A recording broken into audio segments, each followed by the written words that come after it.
Oh, what items they, okay. Well, at first, my grandmother had it in dry goods, and I remember hearing my daddy tell me that he and she rode the train down to New Orleans and bought silk dresses for the store.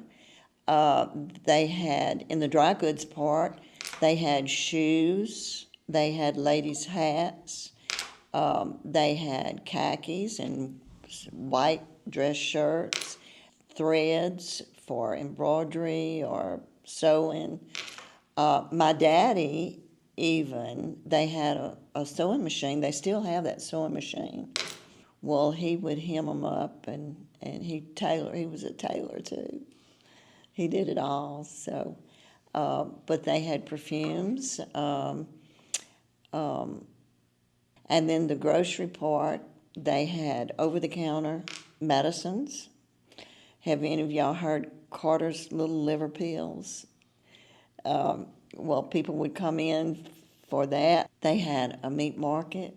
Daddy would get meat in once a week, and he had a bandsaw, and he would cut it up and made steaks and stuff out of it. And he had a big wooden container that had he called it hook cheese. You didn't have to refrigerate it. They also, for oil lamps, what did they call it? Kerosene. Mm-hmm. There was a huge, huge tank. It was probably about this high, and it had like a spout, and it had like a crank. And they would bring their containers, because many of them didn't have electricity. And they had oil lamps, and so they would come and get oil.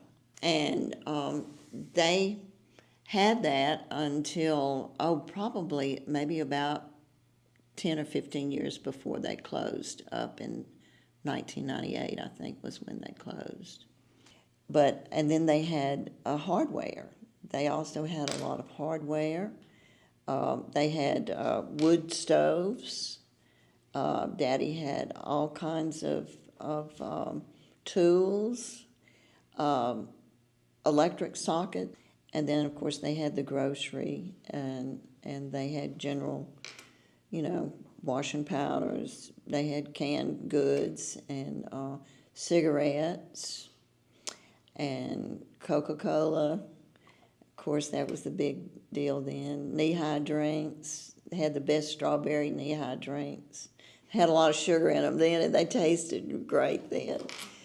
They kept babies' socks, ribbons, and it was a variety store. It was like a little cafes, really, and it was a neighborhood store.